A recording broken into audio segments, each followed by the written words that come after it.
Now I done grew up around some people living their life in bottles. Granddaddy had the golden flask, back though every day in Chicago. Some people like the way it feels, some people want to kill their sorrows. What is up, guys? Your boy Cryptic West, back with some more shenanigans. I'm here with my brother, and today we're going to be looking at 3 creepy true school stories. Now, I know a lot of you go to school, so this may interest you a little bit. They say they're true. Yeah, well, we're going to find out here. And if you think they're true, put it down in the comments below. And don't forget to like and share this video. It was a typical boring day in calculus, only it was Friday, 7th period, meaning the week was almost over and spring break would finally be upon us, so everybody was getting antsy in their seats, I could tell. We didn't have a test that day like a lot of my friends did with their other teachers, so our teacher in the middle of class just decided to start playing games with us on Sporkle.com. He was a very laid-back teacher like that. As we were doing some brand logo quiz on Sporkle, I remember the exact moment it happened. Playboy? Really? Right after my friend answered a question, like I remember the exact answer too, Adidas. The dean's voice came through the loudspeaker. Adidas? He sounded panicked and frantic as he told all the teachers this was not a drill and to go into lockdown. I actually got the chills and I got goosebumps on my arms as our usually laid-back teacher too seemed panicked as he ran to turn off the lights and ushered us to the back corner of the room. The cafeteria ladies are going We all wild. sat in silence for about 2 minutes, and then the usual buzzing that came from a panel in the back of the room ceased, indicating that the school must have cut all the power. We all looked at each other, realizing this must be serious. A few more minutes of waiting later, we heard a man screaming at the top of his lungs coming down the hallway. 2 girls in the class actually started crying, which made all of us even more scared. As the screaming got closer to the classroom, the lunatic-sounding man started banging on the lockers while screaming, "I'll kill all of you." It was at that moment that I started to fear for my life. It was that moment that I My realized teacher shushed us as we all looked at each other to see our peers' reactions. The banging then moved from the lockers to our classroom door. And that's when one of the crying girls screamed no. The banging on the door only grew worse as the man started screaming, "Open up." 2 of the girls in the class were crying out loud now. It felt like an eternity that man was pounding at the door. Just like But eventually, he finally continued down the hallway, screaming like a mentally insane person until we could not hear him Probably anymore. was. I'd say 10 minutes later, though it felt like half an hour given the situation, the dean came back on the loudspeaker explaining the situation, which was surprising for him to do. He explained that some apparently mentally unstable person entered the building and assaulted the woman sitting at the front desk, causing her to flee the building screaming, and staff wasn't sure if the man was armed or not. Now this was before the school had cameras or could afford proper security, so the school was wide open to something like this happening. The staff had done a sweep of all the hallways and classrooms and couldn't find him, so the dean instructed the teachers to resume teaching but to keep all the doors locked and to not let any students leave for any reasons. The most disturbing part, however, is that one of the janitors working the night shift found the man sleeping in one of the storage closets near the back end of the school, and according to rumors that were spread by my peers, sticking out of his pocket was a .44 Magnum. The janitor must have done something stupid to wake him up, for example leaving the closet door open, because by the time a police officer could arrive on the scene, the man was gone. My entire class, as far as I know, to this day, has no idea if this man was ever found, but I like to think that right now, he's being given the proper help that he needs. It's probably hunting you. Okay, so that story, I have no clue. Like, I'm gonna be honest, that sounded like something real that could happen. I think that happened to us at one point. Like, some guy had gotten into the school. And I don't know. It sounds real, but at the same time, it sounds stupid. Like, and why would you leave? Like, I'd close the door behind myself. Like, okay, this guy's right here. Let me close this door. Let me lock it back up and bring a police up. You left it open, so if he woke up, he could have just gone. Well, that janitor's fired.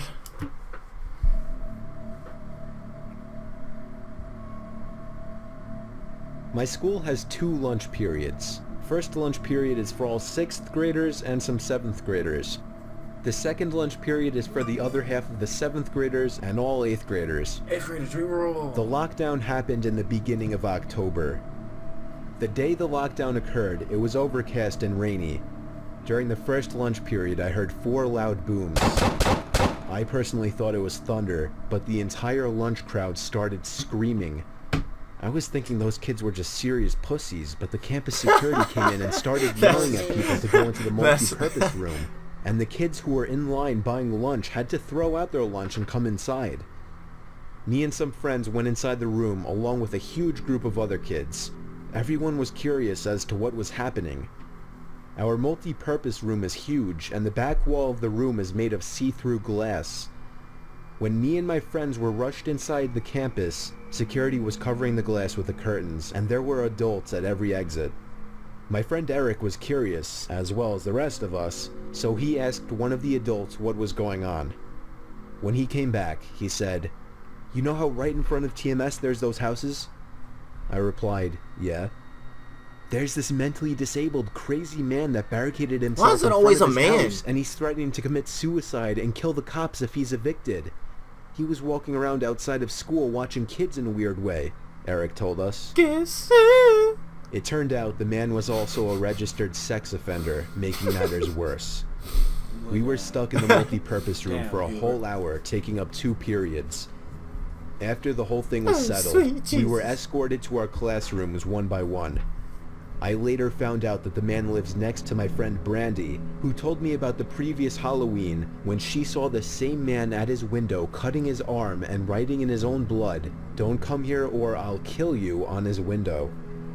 Of course, being That can't be Halloween, sanitary. people, including Brandy, assumed it was just for the holiday.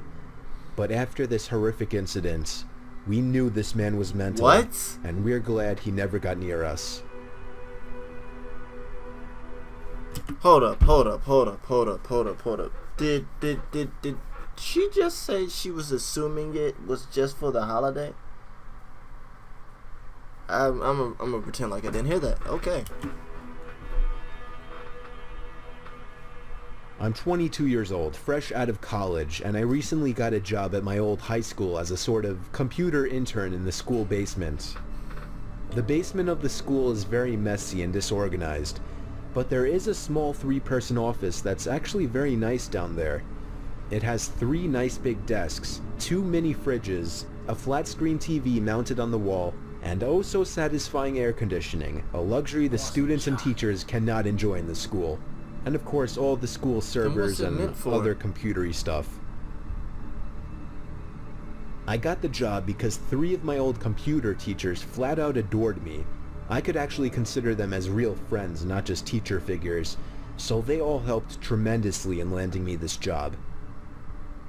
It's been great, until something that happened a few weeks ago. My 2 co-workers that shared the office with me, Dave and Gary, weren't in the office at the time. They were upstairs working on papers or whatever. I was eating my sandwich during my lunch break when I got a phone call from one of the women in the front office telling me the school was on lockdown and that somebody, possibly armed, had entered the school. There wasn't much that I could do other than turn off the lights because, surprisingly, as nice as this little office was, it didn't have an actual door to it, just a big opening, and the door to the whole basement didn't even have a working lock. For my own safety, I did turn off all the lights in the office and my computer screen. I kept my phone on the desk, texting both Gary and Dave, but they wouldn't respond. I sat down there in the dark, playing games on my phone for like 20 minutes, waiting for the call from up front to tell me to resume working. I had no idea what was happening. I couldn't hear what was going on upstairs from down here. But I was not allowed to make any calls until I was informed that the lockdown was over. And your ass over here playing the games on noisy your basement phone. door opened. As the creaking echoed across the basement and into my office, That was some I good sat sound up effects. from my seat, wondering if I should call out Gary or Dave. I was eager to get some info from them. Don't know. Someone then came running down the stairs, and their footsteps were approaching my office. I pushed away my chair and crawled under my desk. Somebody entered the office, but did not turn on the lights. There was just Silence. I can't even describe the fear I was experiencing. I felt like if I made one sudden noise, I'd be a dead man. Suddenly, my phone dinged as I got a text message. I felt my entire world shrivel up and die at that one moment as I clenched my teeth in fear. Footsteps suddenly moved closer to me until I finally dove out from under the desk in capitulation, begging whoever it was not to kill me. And just then, someone grabbed my arm and pulled me up. It was some guy in a red plaid button-up, jeans, and a reddish-black cap.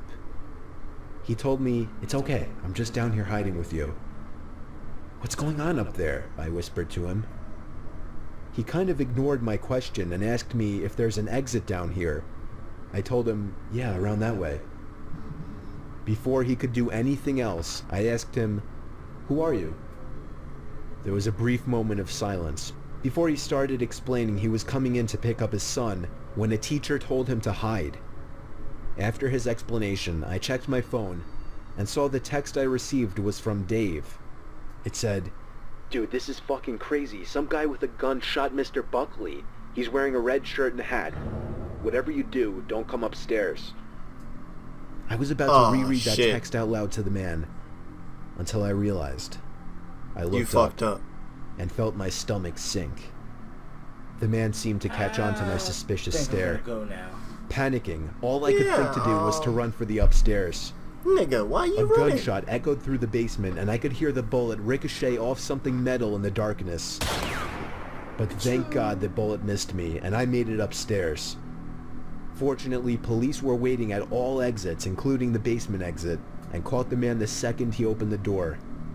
More good news, our teacher Mr. Buckley survived the gunshot. It was later determined that the man and Mr. Buckley had some beef for whatever reason, but that was never revealed.